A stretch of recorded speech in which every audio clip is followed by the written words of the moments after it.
suis ravie de vous retrouver pour vous présenter enfin le fameux gros projet dont je vous parle depuis le début du mois. Projet réalisé avec la collection Un air de mariage. Alors, il s'agit d'une présentation autour de la famille et non pas du mariage. Patricia, alias Scrap de Nanat de l'équipe créative, vous a déjà proposé une page sur ce thème. Ça nous arrive parfois d'avoir des idées en commun. On a bien rigolé sur le moment quand on a vu qu'on avait eu une idée qui se ressemblait.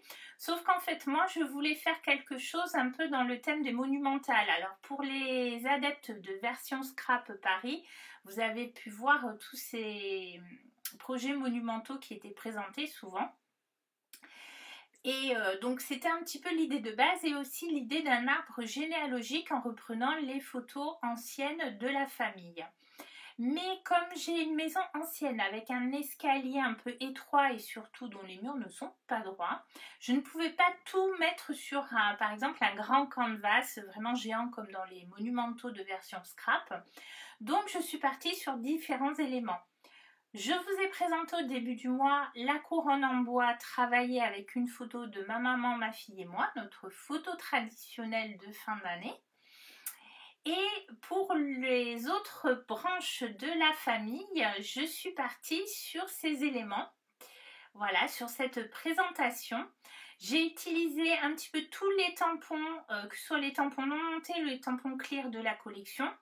Également quelques papiers que vous pouvez voir. J'ai utilisé aussi les pochoirs et les masques. Et oui, là je suis en train de vous montrer que j'ai mis également des... Alors, comment ça s'appelle? Des nouveaux Crystal Drop. Vous aurez le descriptif des produits sur le blog de la Fée, bien sûr. Et pour apporter un petit peu de classe, un petit peu de brillant, même si je trouve que les couleurs justement très douces collent vraiment bien. Alors je suis partie sur deux supports identiques. Celui-ci est déjà travaillé, mais je vais travailler avec vous le deuxième, l'autre branche de la famille, donc pour vous expliquer comment j'ai procédé. C'est juste une idée, l'ensemble dépend évidemment de votre support. Alors pour la colorisation, notamment du vert, toujours cette poudre Magical que j'adore, dont je vous épargnerai la prononciation, mais que vous retrouverez donc dans le lien sur le blog de la Fée. Complété par le Caput Mortuum et le Brun Van Dyck de Sennelier en mélange pour obtenir cette espèce de brun rosé, qui je trouve colle pas mal à la collection. Les encres Victorian Velvet et Bundle Sage pour le travail des pochoirs. Mais ce qui m'a aussi pris beaucoup de temps, c'est les photos. En fait, elles sont classées dans des grandes boîtes, ou plutôt elles ne sont pas classées justement. Donc il a fallu les trier, sélectionner celles qui pourraient le mieux correspondre, qui rentraient plutôt bien. Certaines photos, comme vous voyez celle du centre, qui sont vraiment très vieilles, fin 19e, début 20e, commencent à être très abîmées, voire assez effacées. Alors en les scannant, j'ai essayé un petit peu de récupérer avec un logiciel photo une qualité d'image, mais c'est pas tout à fait ça. Vous verrez que certaines gardent des taches. Il faudrait qu'on trouve des professionnels peut-être pour les sauver. Mais bon, ça c'est un problème à voir en famille. Mais rien que cette partie a pris beaucoup de temps, et notamment ensuite pour les imprimer. Je suis tombée quand même à court de papier photo. Ensuite, j'ai utilisé, alors moi je travaille avec le logiciel Page sur iMac pour créer à la fois un cercle d'une dimension voulue qui corresponde à un des tampons non montés et mettre le titre de chaque cadre, donc le nom de la famille. Et ensuite, j'ai également créé des cadres qui correspondent au tampon étiquette d'une des planches clear, et dans lesquels j'ai tapé les noms pour qu'ils collent bien. Et en fait, une fois imprimé sur du papier Paint-On, toujours, on attend bien que l'encre sèche et ensuite il suffit de tamponner à la versa fine le fameux tampon étiquette. Et on sait que de toute façon, peu importe la taille des textes, donc là en l'occurrence c'est d'écrire les personnes sur les photos, ben, ça correspondra parfaitement puisque sur mon logiciel j'avais créé un cadre à la bonne dimension. Une fois que j'ai tamponné tous mes différents cadres, je les ai mis en couleur et ensuite je les ai détourés. Alors, moi en général, je détourne d'abord l'intérieur, quelques coups de cutter au centre et ensuite avec un ciseau de précision, je fais le tour. Mais on peut très bien procéder autrement. Là, c'est comme vous avez envie. Et ensuite, je suis venue placer sur mes cercles. Alors, les cercles, je les ai redécoupés, vous voyez, avec des die cercles qui ne correspondaient pas tout à fait à la dimension. Donc ça déborde un petit peu, mais là c'est pareil. Tout ce qui déborde du cadre, vous passez un petit coup de ciseaux, voilà, et c'est fini. Donc voilà comment j'ai préparé déjà tous mes textes et mes étiquettes. Donc évidemment, avant de commencer mes mises en page, j'ai préparé tous mes embellissements, donc tamponné différents embellissements plusieurs fois, notamment les fleurs, les feuillages, les mettre en couleur. Donc par exemple avec ma poudre Magical. J'ai choisi de mettre en couleur tous les cadres de la même façon. Alors là, sur cet exemple, vous voyez que j'avais un problème par rapport à la taille de mes photos. Et j'ai ressorti un tampon bois de Florilège, mais que finalement je ne vais pas utiliser. Voilà, j'ai trouvé une autre solution. Je crois qu'à la place, j'ai utilisé un die timbre. Je ne sais plus très bien ce que j'ai fait là au moment où je vous double la voix. Et donc tout simplement, une fois que la verse affinée est bien sèche, eh bien, on vient mettre l'encre dans le bord un premier jus clair, on revient un petit peu plus foncé. Et la dernière étape pour foncer, j'ai utilisé une aquarelle sennelier, la terre verte brûlée, qui se marie bien avec cette poudre Magical, mais légèrement plus foncée. Une fois tous mes éléments cadres détourés, je cherche à voir lesquels vont correspondre. Donc vous voyez que ça c'est les fameux die timbres. Et c'est pas toujours facile parce que les photos, alors les photos je les ai imprimées essentiellement avec la selfie, des fois avec des montages 7,5 par 10 ou alors en 10-15 en utilisant l'appli de la Canon Selfie. J'ai oublié de préciser que la selfie c'est la Canon Selfie.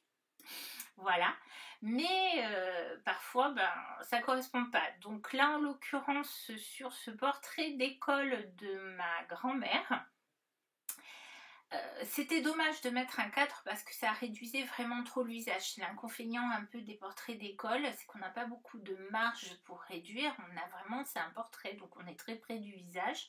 Du coup, j'ai préféré à ce moment-là choisir un de ces die timbres en remesurant à l'intérieur puisqu'il y a un effet de fausse couture pour que, voilà, pour que la photo colle bien. Et j'ai fait pareil avec le portrait de famille.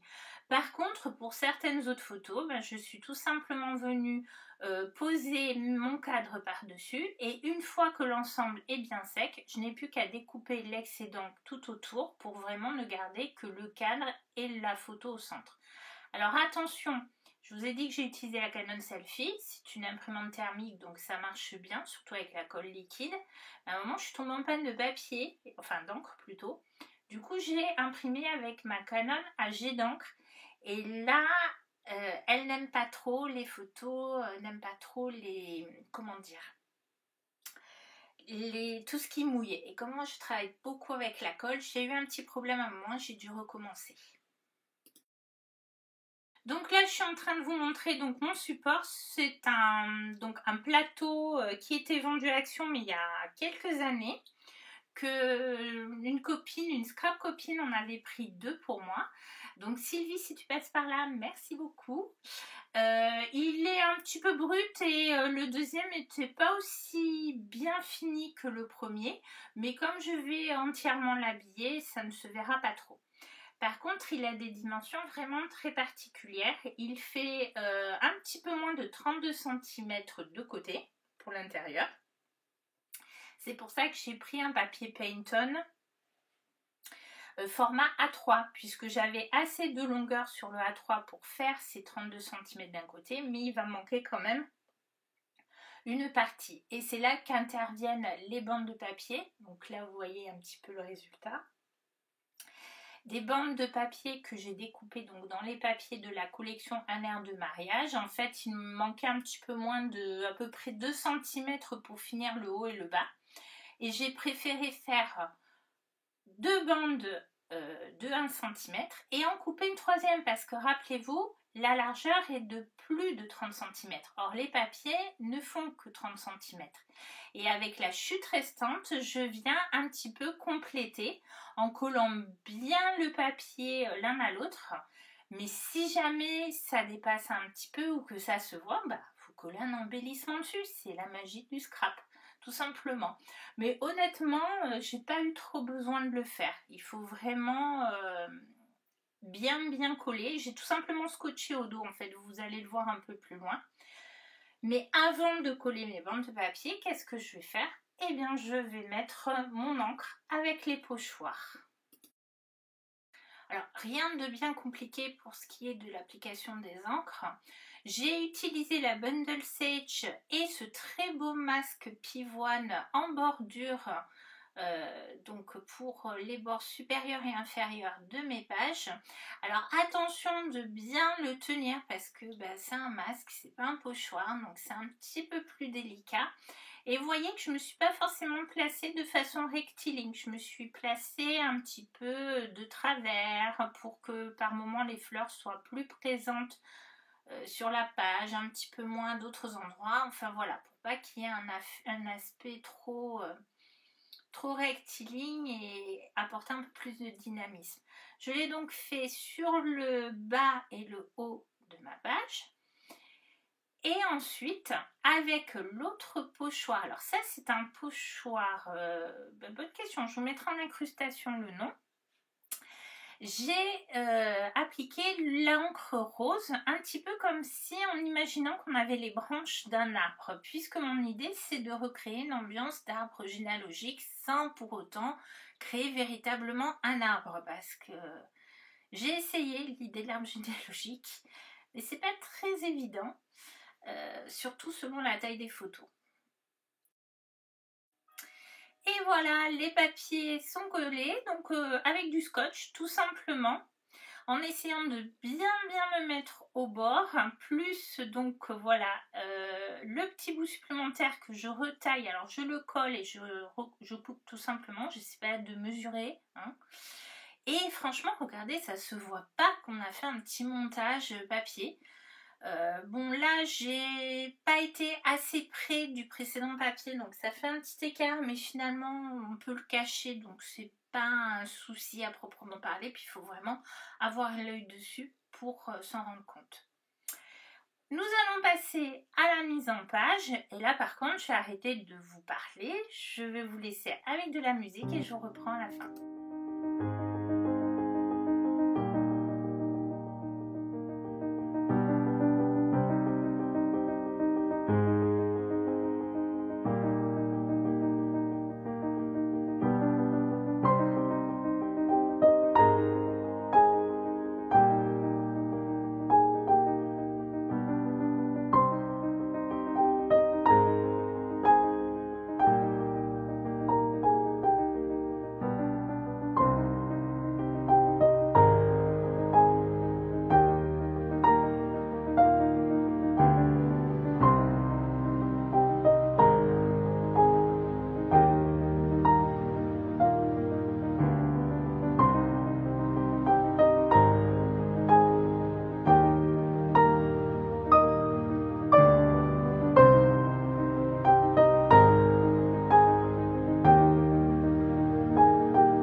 Et voilà le résultat final mis en place sur le mur.